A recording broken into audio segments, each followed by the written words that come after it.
Usually, yeah, I have started recording the meeting. So this recording is going also to be found on YouTube after this. And just so I mentioned, this day one is actually live on YouTube, but we are not going to put day 2 and 3 on YouTube. Day 1 is going to be live there. So people can go there at any time and refer to this one there. Day 2 and 3 are not going to be on YouTube because of course this is premium content. You people have paid for it. There is no way we can give everything for free out there. Now, that having been said, my name is Karani and I would invite each one of you to say hi. We can start with Deepak. Please say hi, tell us where you are from, and maybe just something else that you like us to know about yourself. Make sure you use the minimum time possible. Please go ahead, Deepak. Hi, Karani and everyone. Good afternoon. My name is Deepak Shedbale.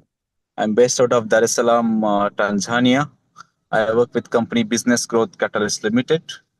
I'm a technical director of the company. Thank you so much. Excellent. Thank you so much, Deepak. We can go to Patrick Wille. Patrick Wille, I know you. You can kindly go ahead and mute yourself. Say hi to the team.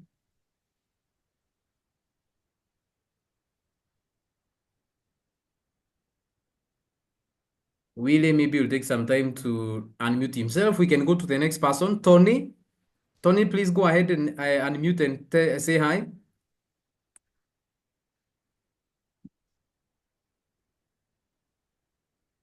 Tony also looks like Hello, he's I am good. Tony from Spain. And nice to meet you. And I'm a civil engineer and with a background with an MBA, and very interested in this course because we are using ERPNext in our company. So I'm happy to be here. Excellent, excellent. Thank you so much, Tony, and welcome. Philip, your time to say hi to us. Good afternoon, everybody. Good afternoon.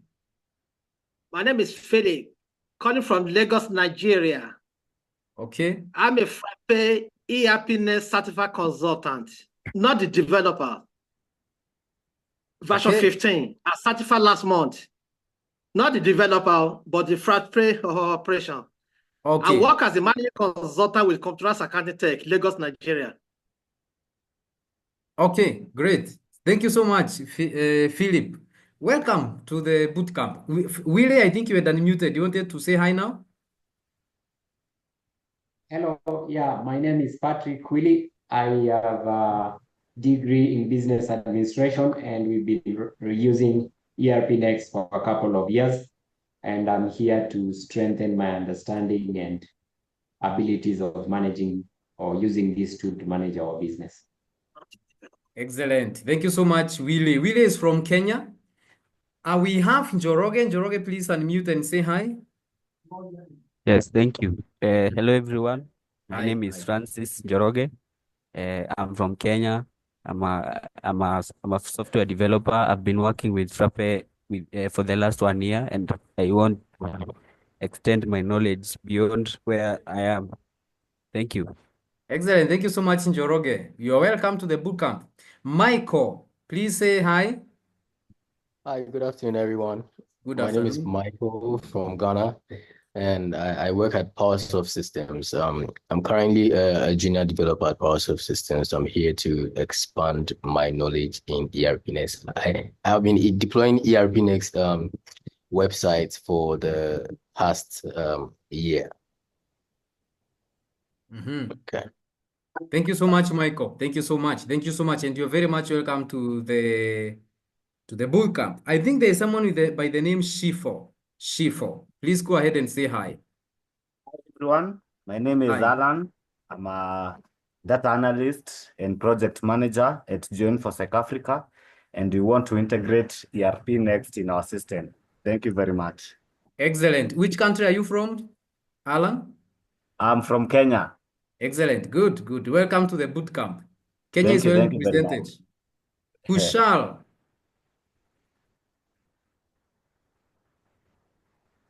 Kushal, yeah, go ahead. How are you?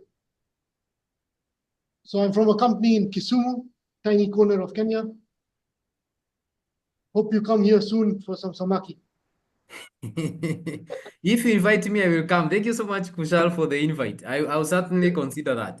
And I think you, oh, okay, yeah, okay. Thank you so much. So we have Alex S. Alex S, please say hi.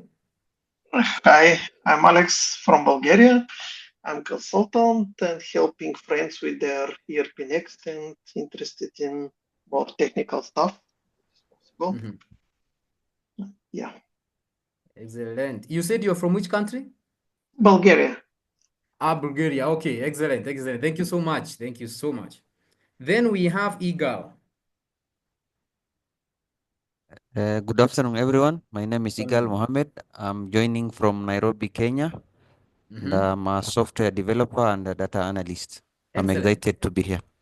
Excellent. It's so encouraging to see a lot of us here from Kenya. So I am also in Kenya and specifically in Nairobi. So now, thank you so much, everyone, for introducing yourselves. I want to share my screen and take you through what we are going to be doing.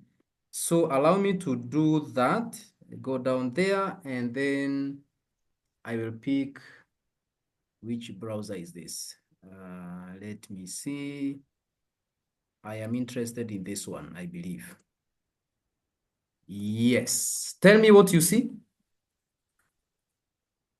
You can see something like Advanced Frappe and ERPNext Developer Bootcamp, right? Yeah. Excellent. So let me see whether I can make this a little bit larger. There you go. So this is like a guide, and I'm going to be sending you this to your emails later after this training, but I felt it very important that we look at what we are going to be covering through these 3 days, probably more, so that you know exactly what you expect. Now, the training spans from May 6th to May 8th. I think that was well communicated earlier, and we are going to be starting every day at 2 p.m. to 4 p.m. And we are going to have just like 10 minutes break in between. Now, these sessions are all going to be live on Zoom. And we are going to have this training focusing on real-world development. We are not going to be doing very basic stuff in this one because, as you can see, this is an advanced training. I have a belief that there is a lot of content out there, some of which I have done, some others that has been done by my other colleagues. So I want to believe that if you want to do basic stuff, you can get that information out there. But if you want advanced stuff, that is where things start getting tricky. And that is why I wanted to do this guide so that it can help as many people as possible out there. Now, that having been said, the first day is today. And there I'm going to be briefing you on what we are going to be covering today. But before I go to that, I know that sometimes I can talk fast, I can move fast. If you feel as if I am moving on turbo, please let me know by interrupting me, because sometimes you may raise your hand and I may not see it because I'm sharing my screen. So I don't have that window where we see a hand has been raised. I don't know what. So interrupt me and slow me down because you must get the maximum out of this training. So although we have these things recorded, it is also important that you catch up, or rather you understand what we are doing even when we are doing it live. So if I seem to be moving very fast, please slow me down. So today, we are going to start with the orientation, and that is what we are doing now, basically. Then we are going to look at the goals and outcomes of today. That one is, I'm going to be sharing a different tab here, which I'm going to show you. Then we are going to look at bench, and this one I'm just going to mention. We are not going to be setting up bench today, because again, this is advanced training. So you need to have your bench set up. If you need help setting up bench, you may need to reach out to me individually so that I can help you with that. Or better, you can look at all the guides that I have written. They are all over, especially on my blog, Code with Karani. You can get basically any guide you want to do there for setting bench, for installing ERPNext, installing Frappe, doing whatever settings. Something is not working, you can Google it. Yeah, not Google, but you can search it on that blog and you are going to get a solution to that. Then we are going to use Git. Because remember, again, if we are doing this thing so that it can be used in real world, you need to know how to use Git. Because that is where you're going to be managing this code. So we are going to see how we can have an integration between our development environment, that ERPNext Frappe environment, and GitHub. Then we are going to be using VS Code for this one. You must not use VS Code. VS Code is my personal preference. And I also think it's a personal preference for so many other developers, but you are not restricted to using VS Code. This is basically a code editor. You can use any. Then we have Frappe. Frappe is a framework that ERPNext runs on. So if we understand Frappe, we are good to go. Many people get a confusion there. What is Frappe and what is ERPNext? Why is it that when you talk about ERPNext, you are mentioning Frappe? Some people get confused there. So ERPNext is basically an app that is built on Frappe. I believe that most of us know that Frappe is built on the concept of apps. So you can build apps on top of Frappe, and we are also going to be building our own app today where we are going to be putting our code. So ERPNext is one such app built on Frappe. Then this is a time now, later when I introduce to you what we are going to be doing today, you will have a question and answer session. This one is where I'm going to be taking questions so that we are all aligned. I don't want anybody to be left behind. They may not be developer-specific questions because we have not even started coding yet, but you may have questions, clarifications that you may need to have or to ask. So you can start thinking about that now so that after I have introduced to you what we are doing today, you can go ahead and ask those questions and I'll be happy to provide you the answers. So now I have shared my other tab. What are we going to be doing through this training? We are not going to be going through random doc types and creating doc type there and another one there. We are going to be focusing our energies on creating an application. So this is what I'm calling Smart Inventory and Delivery System. And what we are going to be doing here, we are basically going to be creating only two doc types rather. The first doc type is going to be, what did I call them? Is going to be like stock request document. I know there is an inventory request document within ERPNext, but there is a way I want to do this so that we can be able to explore the power of Frappe as much as possible. So we are going to be creating a parent doc type. Let me go down here. There is one doc type we are going to call stock request. And then we are going to have another document called inventory items. Now, what these two documents are going to do, we are going to raise a stock request from the parent. Of course, the requested items are the items that you're going to have. And then that document, you're going to expose it to a workflow. Now, after that, that document is, we are going to set up everything to do with the permissions in the workflow. So we are going to be listening to triggers, workflow triggers. This is another place that gives a lot of people a lot of problems. So we are going to be looking at how to listen to workflow triggers and do whatever it is you want to do after a specific workflow action has been triggered. Then we are going to be automating creation of, no, it's not the two, it must be the one. Creation of a material request within ERPNext now. That is once our document has been approved. And then after that, we are going to create a stock entry within ERPNext automatically when the document state changes to delivered. So that tells you that we are going to be writing all that code from ground up, and hopefully it's going to work. Now, that is day one. The other thing that we are going to be looking at is permissions. We are going to explore how permissions are applied to documents and how you can manage that to ensure that it is only the people or the roles that have specific rights that can perform specific actions. So it's not everyone that is going to be doing everything in our system. All what I have described is going to be done on day one.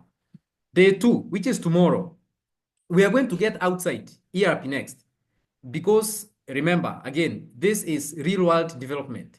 So we are going to be looking at how to take our ERPNext outside. And I had one of you say that they want to connect ERPNext to something. So day two is going to be very interesting for you, hopefully. So we are going to be doing two things. Number one, we are going to be building a WordPress plugin. Why did I choose WordPress? WordPress is used by so many institutions today, and it has become very powerful, actually.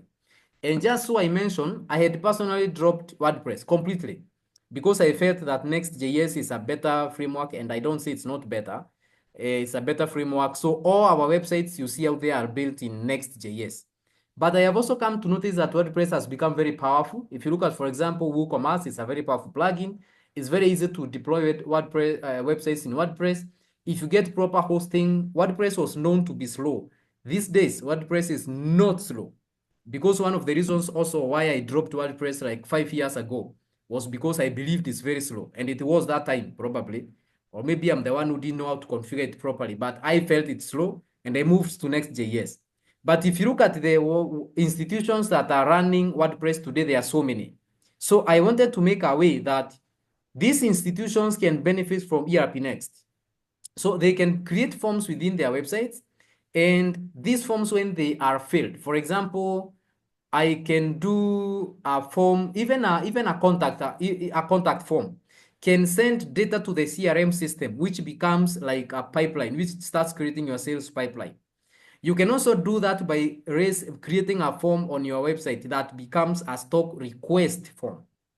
So when that stock request form is created, you can decide, again, as a developer, you have the power to decide what happens when that form is submitted.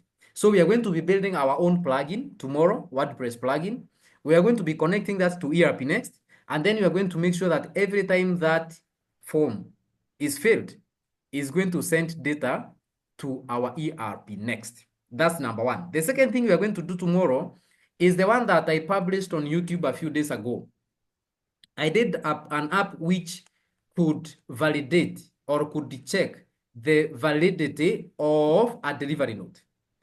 So you create a delivery note, but I have had clients who are complaining that some of the delivery notes that have been taken to their clients are not real. They are fake documents. And these companies do not have a way of confirming whether a delivery note is valid or not. Maybe if they undergo a very long process of checking. So I thought, what if, and by the way, this is an app that is being used by a number of companies now, my clients. So what if we created a QR code, and this QR code is going to be attached to delivery note. Every time you submit a delivery note, it creates a unique code and displays that QR code on the delivery note document or PDF or whatever format that you have. Then that is the document that is going to be taken to your customers, or rather to the people who are receiving these goods. So all your customers are supposed to know that your delivery notes must have a QR code, and that QR code is valid. Yeah, that QR code is valid. So if they scan that QR code that is on the delivery note they are getting on their phone, they are supposed to be taken to a page which shows that the QR code is valid, and it also shows the number of items or the quantities of each item on the delivery note that has been delivered to, that is supposed rather to be delivered to them. So this is going to be checking the data in real time in cloud. So this is an app that we're also going to be building tomorrow. So you can start rolling up your sleeves, because tomorrow is going to be heavy. The third day, which is the last one, we are going to be focusing on reports and automation. Of course, if you don't have reports in your system, the system is as good as dead. The people who are running these institutions do not have any interest in how data is going in how, I don't know, you are doing invoices, in how you are doing whatever other thing.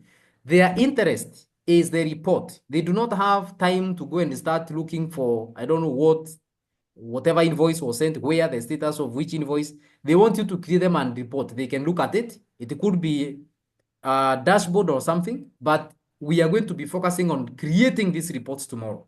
How can we make life easier for the directors of these institutions? That's what we're going to be doing tomorrow. So I don't want to go into not tomorrow rather, but on the last day, that is on Thursday. I don't want to go into the details of those reports, because we are going to be, again, I'm going to be sharing this with you after today. So you can go look at it. If there is anything that is not clear to you, you can ask that question even before that day, so that when that day comes, we are going to flow through the training. And that's what we are going to be doing through these 3 days. If you have any questions now, please, you can unmute yourself and ask, so that we can dive into the code.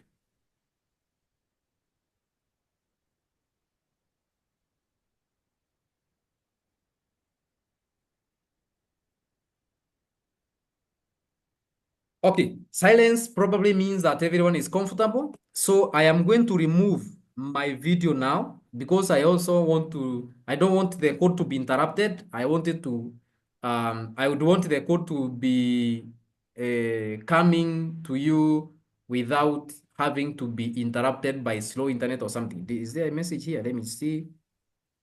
Oh, someone is already said too fast. Okay, I'm going to try and throw down when you are doing training. Sorry about that, Deepak. Sorry about that. So again, Deepak, if I am fast, unmute and interrupt me, please. I know I may be fast. Yes, I Yeah, agree okay. because I'm trying to cover a lot within a short time. So I apologize for that. But please, if I'm fast again, unmute and interrupt me. Sure, Karan. Thanks. Thank you so much. Thanks Thank you for so much. understanding. Thank you. Absolutely. So now we are going to go into the code. Let me share the screen, which we are going to use. Now, let me first of all share this so that I can explain what I have done so far and ensure everyone is in the right place. There you go. I want to share my VS Code. I already mentioned that VS Code is my favorite editor. And there you go. I believe you can see it. It's very small though. How can I make this larger? There you go. Yeah. So now, this is a completely new instance. There is nothing done here. The only thing, just a second. I need to close this. And I need to get this out of here. There you go. Then, yeah. So, this is a completely new instance. What I just did is I created, of course, this is my developer environment, so everything was kind of set up. I just created a new bench and called it Bootcamp 25. And in the apps, if you check in the apps, I only have ERPNext and Frappe. Frappe is basically comes out of the box. You don't even have to do anything to get this. So I only added ERPNext. So before you add ERPNext, you know that you need to add payments. So you add payments and then you add ERPNext. But you just need to download payments. You don't really need to install it. When you are installing ERPNext, it will automatically install the payments app. Now, that's it. There is nothing else done on this application. So are you able to see let me just confirm something. Are you able to see my browser or you can only see the code editor? Just VS Code. Yeah, I can see the VS Code. I want to share both of them. I don't want to share one because we are going to be moving from, let me see whether I can do that. Desktop. Yes, there you go. This is what I want to share. Perfect. Now you should be able to see the browser, right? This one. Yes. Excellent. Perfect. Here you go. Now we are going to be moving between here and here. So this is where we're going to be running our code. Now we need to start our bench. Let me stop some of these things and maybe just close this thing and open it so that we have a fresh bench running. I can get this thing out of this screen. I'm not really a Zoom user, so that's why you see me struggling with some things. Yeah, there you go. I get it. I got it. Go there. Now, I will go into my Bootcamp 25. This is my app. Then I'll just do this again is very small. So I'll do a bench, start here. There you go, my bench is running. I like to split this. So I'm using an editor called it's called what? It's called Terminator. So Terminator allows me to do splits. And I don't need even a lot of that because that's just code running. This is why I need some larger font.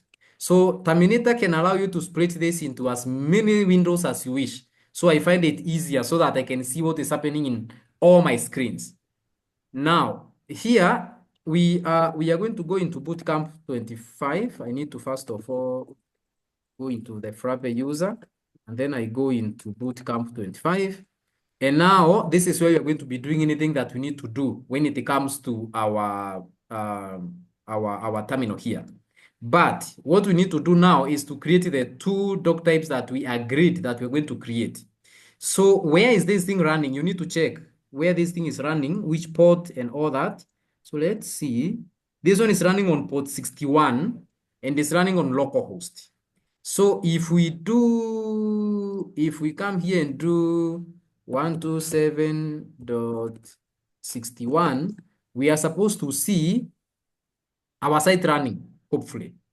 Let's wait and see. Yeah, there you go. The site is running. We want to log in here as administrator. Not necessarily, but when I am doing coding, I like to use the administrator account. So I'm going to log out, and then I'm going to go in as admin. And there we go. We have really basically nothing written here. If you go to, again, I can make this one larger. If you go to help and you see about, there is only two apps. We have not created our custom app and we have just one site. Let me show you the name of our site. The name of our site, if you go into sites, the name of our site is local.bootcamp. Now, sometimes you may probably not want to do 127.what. You want to do the name of your site, like local.bootcamp. And then you also need to put your port here. So you see now, this is not working. Even if I do, let me just say allow. Even if I do like this and I do HTTP here, I don't think it will work. It will not work. You can see it's trying to load that. Now, the reason is because there's something we need to do here. Let me show you.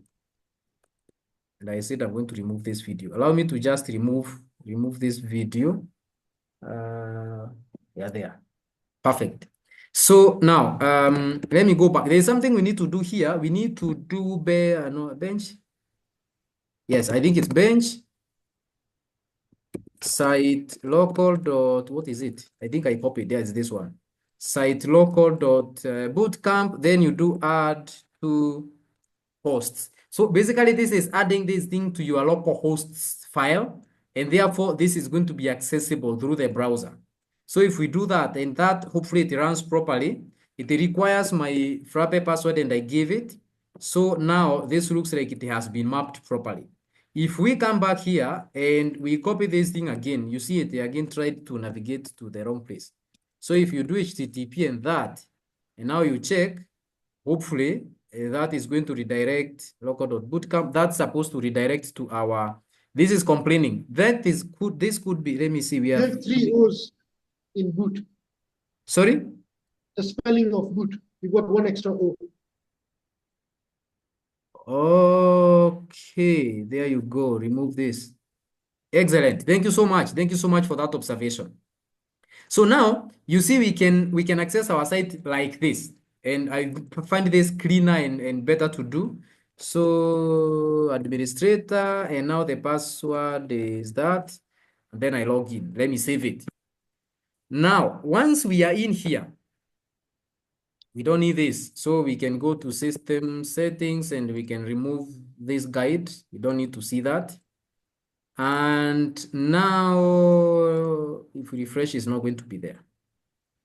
Then we make it a little larger. Now let's go to the doc types.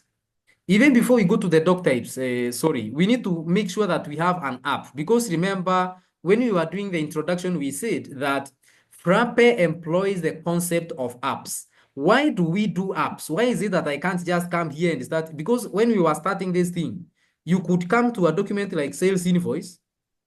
Sales invoice is written like that. You can come to a document like sales invoice, and then you start customizing it here very quickly. You see, there's a customized thing here. So you come here and start doing your own things. Now, when you do this, you're going to have a problem. And that problem is going to be, you can see this one is giving me the form that looks very nice to edit. So I can add my own stuff here as I wish. But there is going to be a problem when you do that. That is not how Frappe intended that you do customizations. Frappe intended that you build your own app, that you can then use to manage your code. The reason is because you don't want to get stuck with one version of ERPNext or Frappe. You want every time Frappe releases a new version, you can update your instance. Every time ERPNext releases new features, you can update. And I can tell you from experience, you need that because, for example, when you are starting with older versions of ERPNext, they were slow, they looked cumbersome, they were not as smart as this one. And now you can see how sleek ERPNext has become. So it is very important that you make sure that you are not stuck with one version. Looking at ERPNext today, sitting in 2025, we feel it is very beautiful, but we never know how tomorrow is going to become. So make sure that when you are doing your customizations, you don't get stuck in one place. Also, you do not wish that your clients get stuck in such a way that they cannot customize, or not customize rather, but they cannot upgrade their instances when there is an opportunity to do that. So you don't want to get them fixed. Now, so what do we do then? We need to create our own app. We go back here in our terminal. And the command to create our app is bench new app. It's simple as that. So once you have bench new app, the other thing you need to give is the name of your app. We can call this Bootcamp 20, no space, Bootcamp 20, this is 15. Bootcamp 25. You can call it anything you wish to call. You can even do 05 so that we just say this is May 2025. So bench new app, Bootcamp 05025. Then you click on enter. When you do enter, Frappe is going to go and do its own thing. It's asking you whether you want to retain that as the name of your title, the title of your app. If you're not comfortable with that, you can change it to anything you want to change it to. The other thing is description. We can say this is a sample app for the Frappe and ERPNext Bootcamp 2025. So this again is just a description to tell Frappe or to tell your users, because it's going to be visible. I will show you where that thing goes when the app is created. So whatever it is you are putting here is going to be visible, and you may want people to understand exactly what this app is doing. So that's why you need that description there. The other thing is the app publisher. Who is it? You can use yourself, Karani, Geoffrey. So another thing is the email address that you want to use here. You can use your email address. It's your choice. You can do whatever it is you want to do there. Then here, this is a license. You see, Frappe and ERPNext are open source products. And probably the app you are building is not open source. So if you do not want to use the default MIT license, which is open source, then you can specify the kind of license you want to use here. And for this one, I don't care which license I'm going to use because it's a sample. Then this one is something that Frappe introduced, I think in version 15 or probably 14, where you can automatically create your GitHub workflow. Again, I don't care to do that, so I will say no. Then that is it. Your app is created, or rather is creating. It's not supposed to take long. It's supposed to finish in a few minutes and it is done. Now, many people think that once you have created an app like that, it is done and installed. It is not. First of all, these days they have made it in such a way that when you create an app, the server stops running. You can see here, it stopped itself. So if now we go to our site and try to reload it, you see it cannot connect. Simple, it's not running. So we need to run this thing. Once we run it, we can again access our site. But there's something I want to prove to you. The app we just created is not installed. And as that one thinks whether it wants to load or not, or it has decided to load, the reason why this is not automatically installed on your site is again because of one reason. The reason is Frappe is a multi-tenant framework. You can create multiple sites in one Frappe instance. So if you wanted to install, Frappe automated, so that every time you create an app, it installs on your sites. First of all, which sites is it going to install to? Assume you have even 10 sites. Which sites is it going to install to? The other reason is because probably this app, you do not want to install it in all the apps, not all the sites. Maybe you have two customers that want a feature, and this feature you feel it's a premium feature and you want to charge something small for it. You can create a custom app with those features, and then you only install them to the customers that have paid. That is why it does not automatically install apps here. You have to explicitly inform Frappe in which app it is supposed, or rather it's going to install the custom app. Now, confirm that. If we go here and we click on About, we still have two apps installed on our sample site. So how then do we install? Our site, remember our site was called, I think, let's confirm. Our app is called the local.bootcamp. So we can say bench, it's written like that, site local.bootcamp install app, and then the name of our app. So it's bench site. Note that site has two hyphens before it. If you forget that, you're going to get a problem. Always remember to append those two guys there. Then the name of our site, which is local.bootcamp. Here you're going to replace with your site. It could be a site in production. It could be a site in your development environment. You have to do it that way, regardless. Then install app. The name of our app, I think, was Boot. Let's see whether we will remember. Bootcamp 0525. I think so. We can try that. If it is not that, no problem. It's going to tell us that such an app does not exist, and then we are going to correct the name. But in our case here, we got the name of the app right, and now we have our app installed. Now, let's see. When we go here and we refresh this thing, sometimes we may get a problem. I want to see whether we are going to get a problem. Apparently, this one does not have that problem. Now, when you install some apps in your custom sites, sometimes you are going to get a problem when you are loading, or rather when you are trying to reload your site. And let's see whether it is installed actually. Yes, you see now Bootcamp, our app is installed there. Now, I was saying that when you install an app like this, some apps are going to cause you trouble, such that when you reload your browser, you are going to get into trouble. Now, try two things, and either of them is going to work. Number one, stop this thing, the server there, and then restart it. So this is going to solve 80% of the problems. Some problems, which are maybe 20% that is left up there, is not going to be solved by that action. So you may need to do a migrate here.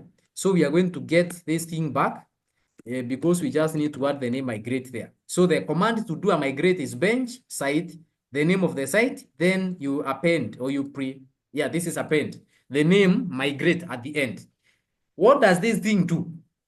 Those of you who are conversant with databases, you know that when we talk about migrations in database, we are talking about making changes to the database. So what Frappe migration does is that it checks your code, especially your JSON code. I'm going to be showing you that later today. The JSON code that you have here, or maybe if not today, maybe tomorrow or the day after, because you may have JSON code in terms of the custom scripts, you may have in terms of the fixtures. We're going to be looking at all those guys as we proceed with this training, so that we know what are features, what are they used for, what are did I say scripts? I didn't mean scripts. I meant custom fields. So what are custom fields and what are they used for?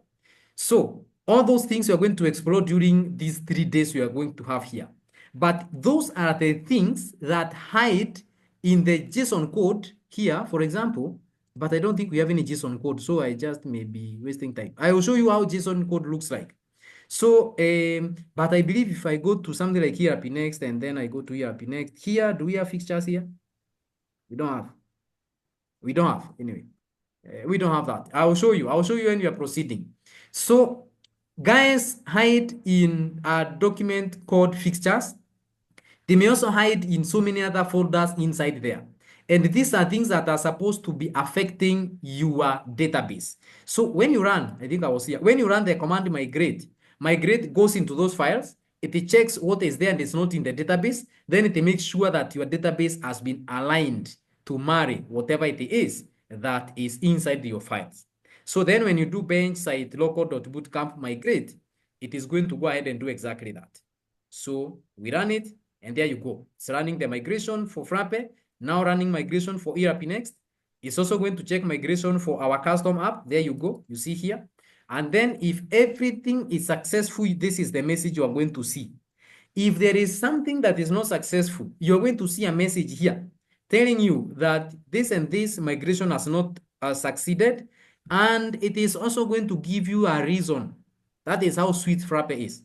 So if you get a reason here that your migration is not successful, you will need to go and correct that and then come back and redo the migration. These migrations, just I reiterate, are critical for you as a Frappe and ERPNext developer. You must understand the migrations. You must understand what they do. All right, now we have our custom app there. The next thing we are going to do, you see, every time we do a migrate, every time, maybe not every time, but 99% of the times when you do a migrate, you're going to get this message on your application telling you that you need to refresh because there has been an update in the background. So what you need to do is just to click on refresh, and then it is going to go ahead and do the magic for us. Now, we need to do one more thing. But before we do that thing, I want to show you the problem so that when you get into that problem, you know how to solve it. We want to create our doctype. Remember the doctypes that I told you? Were they here or were they there? Yeah, these two guys. The first doctype is this one, stock request, and the second doctype is stock items. Now, I had created them earlier, so I don't want to waste a lot of time thinking. I want to go there and quickly get the fields that I need. There you go. I got it. Now I go here. Where do we create our doc types within Frappe or ERPNext? We have a doc type called doc type. So you see here. So even doc type itself is a doc type. So we click on that. Ignore everything you are seeing there. Those are not your doc types. These are the things that I was telling you. If you go ahead and try to mess with them, you are going to get stuck with one version. And if you try to update, you are going to lose all your changes. Everything you put in them is going to get overwritten. Of course, because you know when Frappe does their changes and ERPNext, they don't know that you changed your document. So if you update, your changes are going to be wiped away. And there is something preventing me here. I will take it to the other screen also. Now, oh, there you go.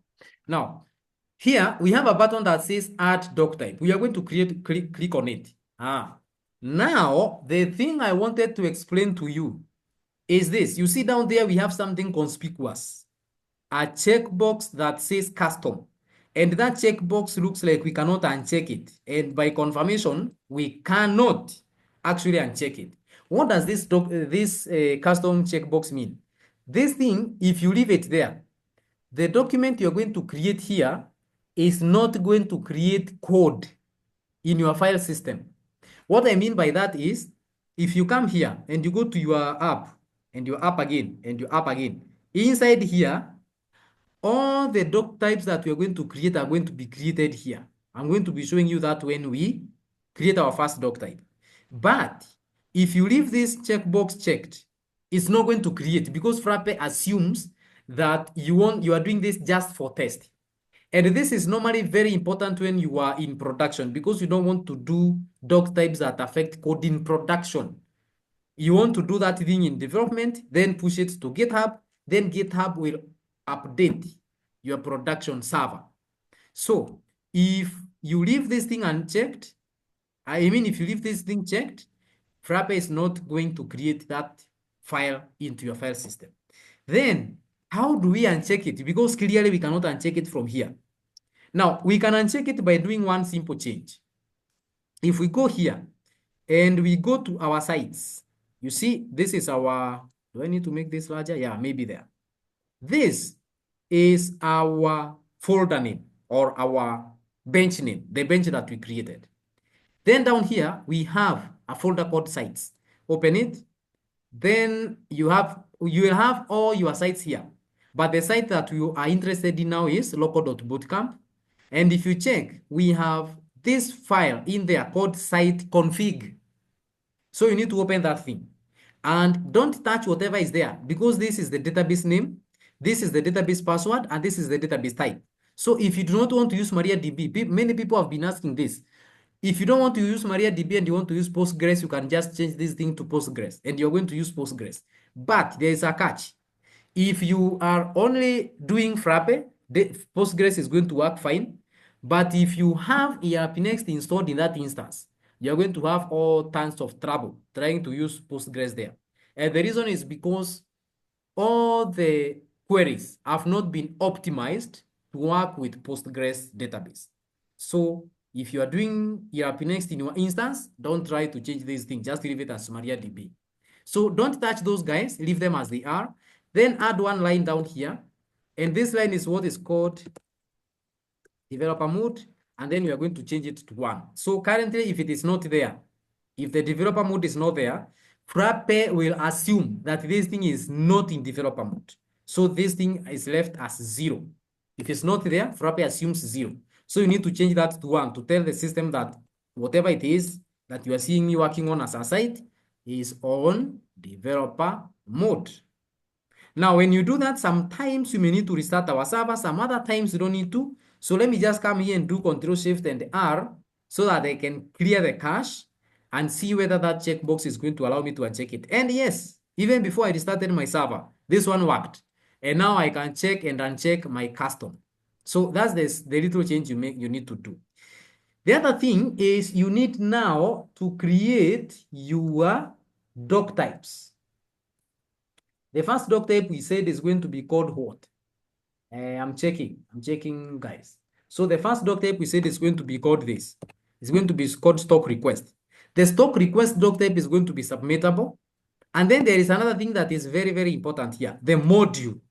Many people, again, build this thing and then they put it in accounting, in HR, in Frappe. You can't put this thing, for example, you can't do accounting. You see accounts is going to show up there, but do not select a module called accounts or a module called anything else if you are not the one who created that module. Again, the reason is because if you do an update on an instance where your code is running on a module you didn't create, your code is going to disappear. So we are going to select here our module, Bootcamp 25. And when we do this, this is the only time that this site, or rather not site, but this app is going to be created inside our Bootcamp app here. So if, for example, you select accounts, that thing is going to be inside our ERPNext, and that's not what we want. We don't want our doc type to go here. We want our doc type to go here. That's why we have to do that. Now, we are making this submittable because we are going to exposing it to our workflow later.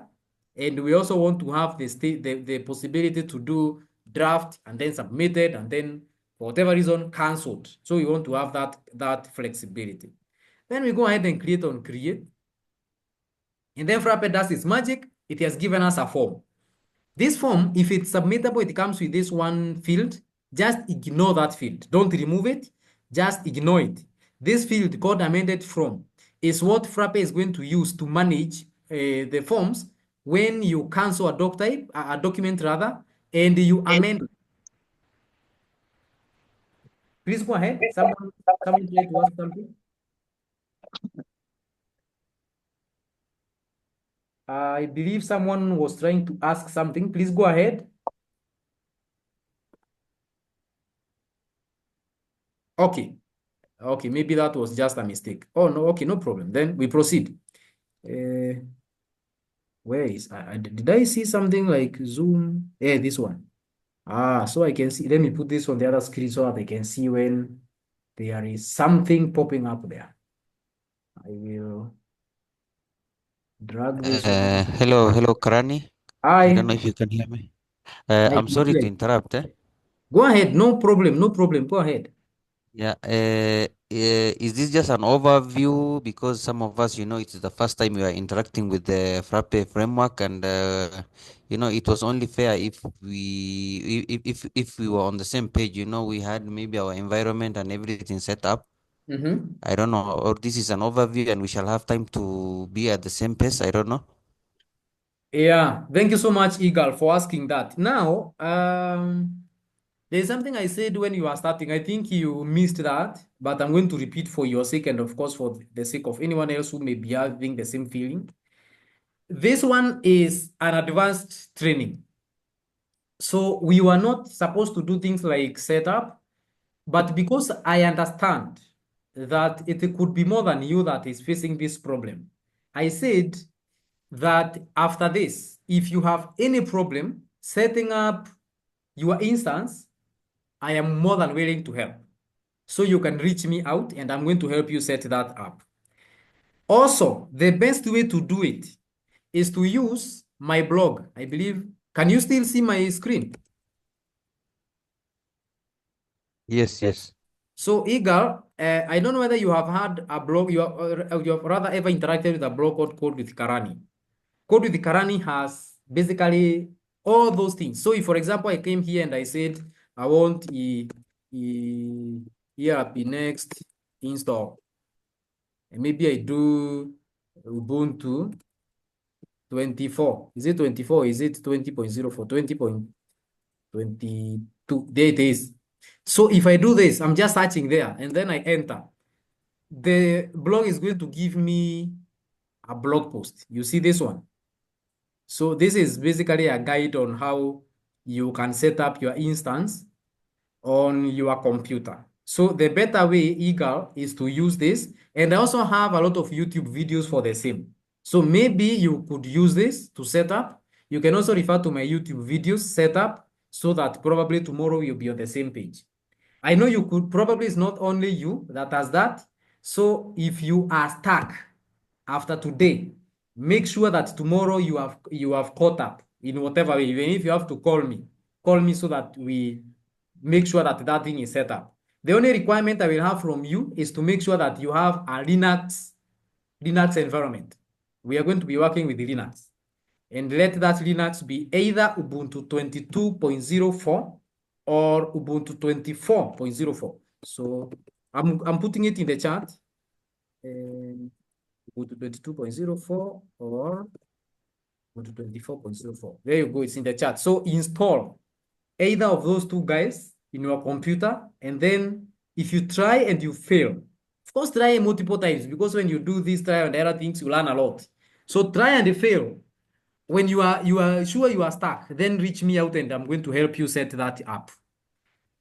I hope that answers you, Igor. Yes, yes. Okay, thank you. Thank you. Of course, you're welcome. Excellent. I get this thing off. And then we go here. So I believe I was explaining. Karani, Yes, Kushal, go ahead.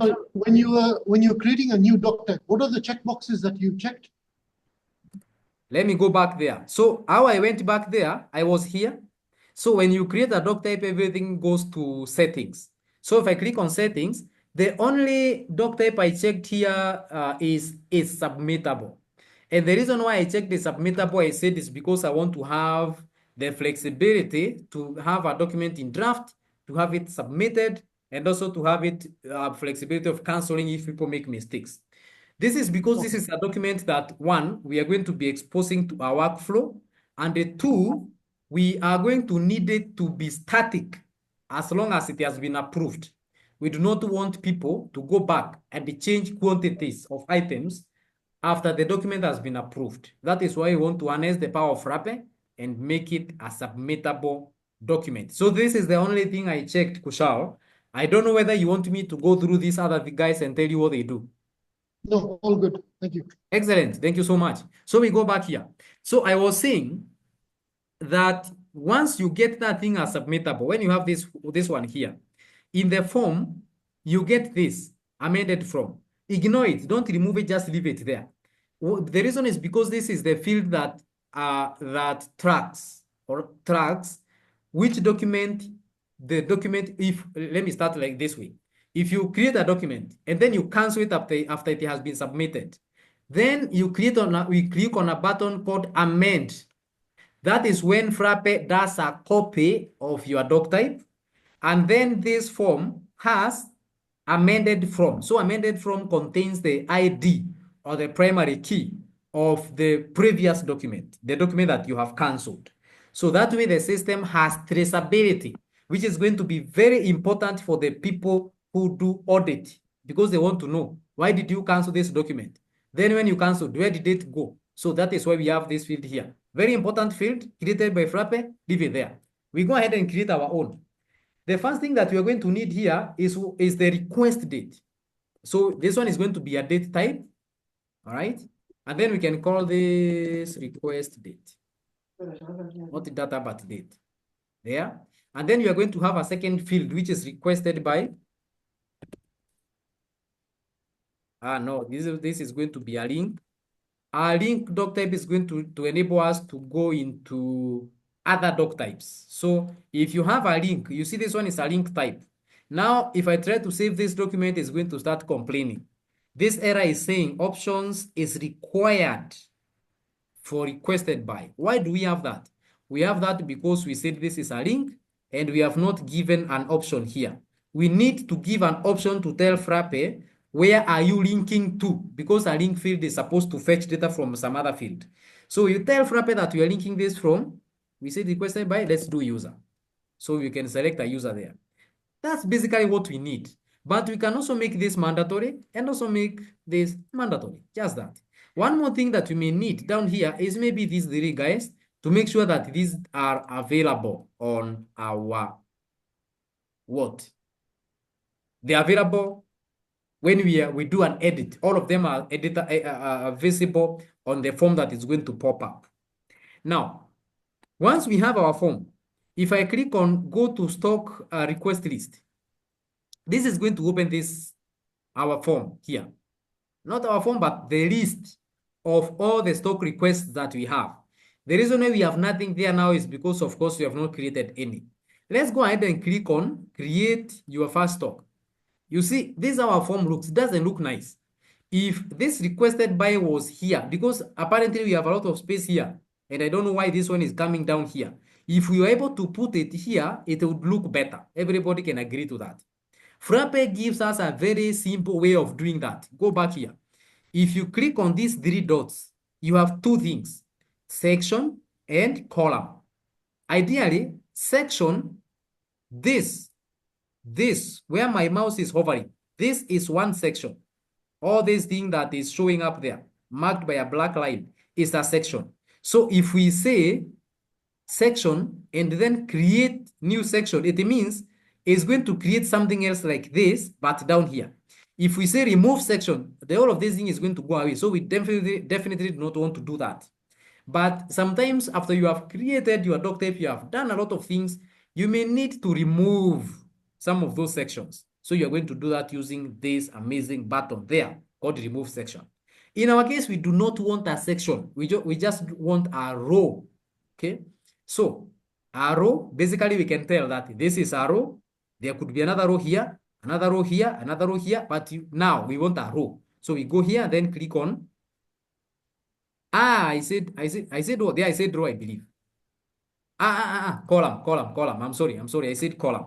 So when we do that, we have a column, we could have other columns down here. Of course, rows are these things that go this way.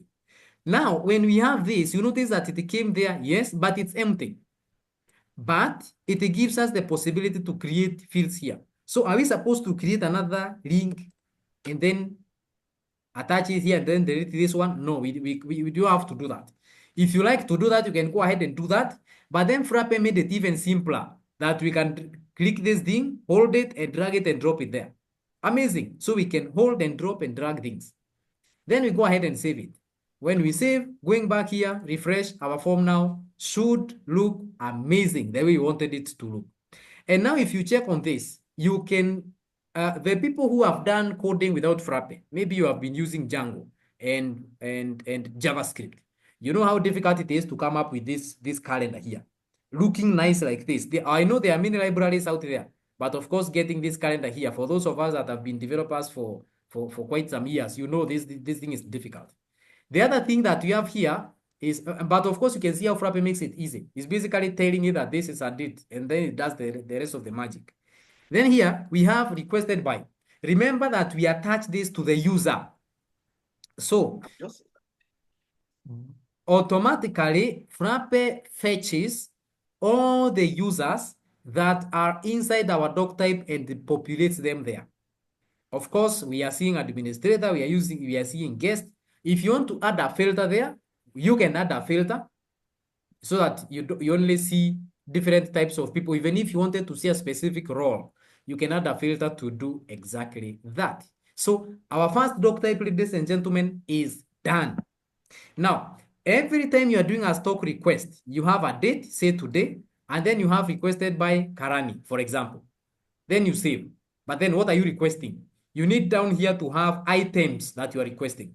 And we could have added our field for item that you are requesting, but remember, somebody could be requesting 10 items, 20 items, 30 items, even 2 items. How are you going to put it down here? Frappe has a concept that we call the child table. So we go back here. We leave this thing here because we are going to come back here. I want to go into this link, the Doctype link, right click on it and click on open link in new tab. Yeah, so that we have this. So we are going to see a list of all our doc types here. And you can see this is the doc type we created. Now we need to create a doc type of type child table. And then we are going to add it down here so that people can be able to select the items that they are requesting. How do we do that? Go here, then click on add doc type. I believe you saw this is exactly what we did even the other time. So the name of this doc type is going to be this. For this case, remember it must not be that. You can use whatever name you want to use there. It must not be what I have put there. This one, critical, make sure you use your module. Then this thing is now not submittable because it's a child table. So we are going to check this checkbox called is child table here. And you'll notice that the moment I check is child table, so many of these guys is going to disappear, including is submittable. Because we do not have a child table that is submittable, the child table will automatically be submitted when you submit the parent. So if I click on submittable, you see those guys disappeared. But we have editable grade. I'll tell you what editable grade is in a moment. Then we click on create. So what do we want to see in our requested items table? The first thing we need is the item code. The item code, you can guess, is supposed to be a link because we wanted to go to what? We wanted to go to the item. Let me do item code. We wanted to link. Remember these options? I don't want to explain that again. We wanted to go into, am I writing item correctly? Item table. Yeah, there you go. So I select item. The next thing we'll need is the item name. So this is supposed to be data, definitely. Not date, data. Yeah. And then item name. Let's write this name properly with a capital N. And then the other thing we are going to need is the quantity. So quantity is basically float. So because it could be 2.5, so it's supposed to be float. Then we can do QTY. Q again, capital. And then the last thing, we don't want to complicate this thing, is another float. Because this is supposed to be, this is something that I want to show you how to fetch from the system. It's a very important use case. You're going to see. We are going to do this available stock. All right? Available what? Available stock. Then you see, this again doesn't look nice. So we need to split this thing. And then we drag this guy there, drag the other guy right there. Then you can make this mandatory. We cannot have these guys without those two, and even non-negative. So every time you have a field here that is float, integer, currency, you'll see this non-negative checkbox. It's important to check that if you do not want people to put negative things there. So again, that's how Frappe makes things easy. Now, I want to save. Now, notice that I did not select these guys, and we selected them in the other doc type. Excuse me. We selected them in the other doc type. So let me save. How are we going to add this child table here? We are going to do two things. One, now, because we wanted to come down here, we are going to add the thing that I was telling you about earlier, section. So we are going to click on add section below. The section is added there. We can give the section a name, like, what do we call this? We can call it requested items, maybe. Requested items. You can give this the description that is going to help you know or help your users know what it is you are doing there. It doesn't matter. It's not something that Frappe really needs, but it's just to guide your user to have a good UX. The other thing that you're going to need here is a type of a field called table. Yeah, you see we have table and you have table multi-select. Again, I'll not go into the details of those. If you don't know what those things are, you can go ahead and ask, but currently we want table. And then this one, we can call it items. Items is written like that. And then here in the options, we are now supposed to enter. Remember when we were doing link, we were entering the name of a doc type that we want to link to. Now that we have table, we are supposed to link to our child table. And I think we called our child table required, I believe required items. No, let's see what we called it. Or requested items, not required, requested. So we go ahead and put requested items there. There you go, you select. Now, save. Our thing is added. Let's go here and refresh our doc type. We are going to see that there is a table that just showed up. Things are spread all over. We have item code, we have item name, we have quantity. We can't see, I think available stock, we called it available stock or something. Yeah, available stock. So how do you control what is seen here in this child table? You do that simply by here, you can come and tell the system that you want it to show in the list view. This one. And now, sorry, list view, this. It's actually already checked. And I think that is why the others are showing. And this one is not showing because list view is not checked. So you just need to check it and save.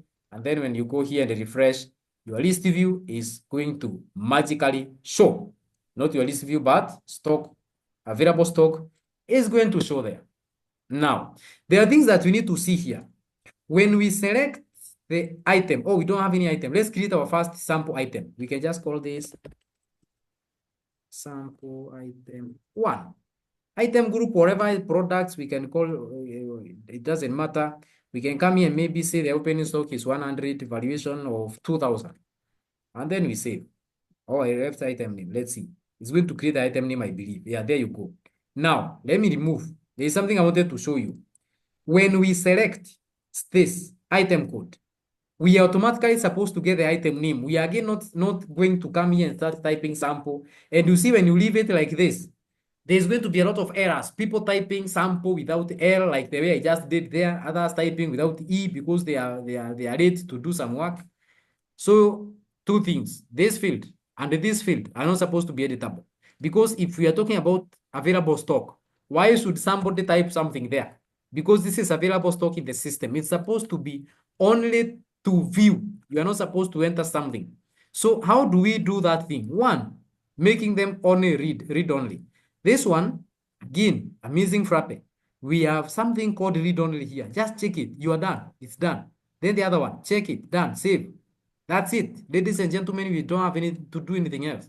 If you come in here and refresh, and now you check item, we can select yes. Item code, we can't change. Available quantity, we can't change. They are disabled.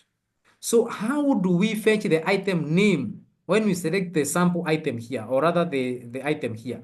And we can also create another item and call it, because so that we can see training item. Let me say this is going to be in what? In products. You can put it wherever you want to put it, doesn't matter. Then we can say this one, we have 200. Valuation rate of this is 10,000. Save it. Now we have 2 items in the system.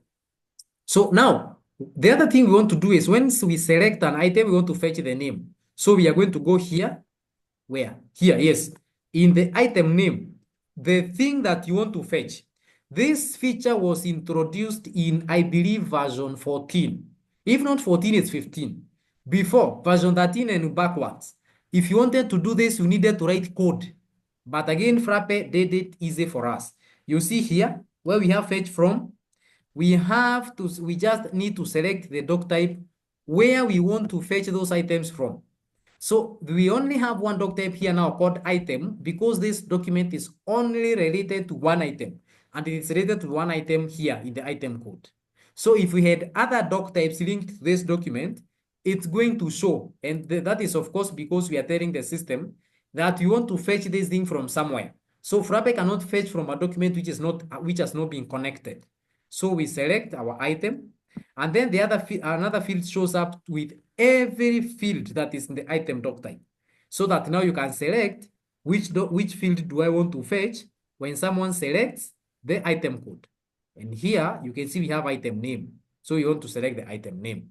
And then I save it. And just like that, ladies and gentlemen, that's all the effort we need to do there. It is done.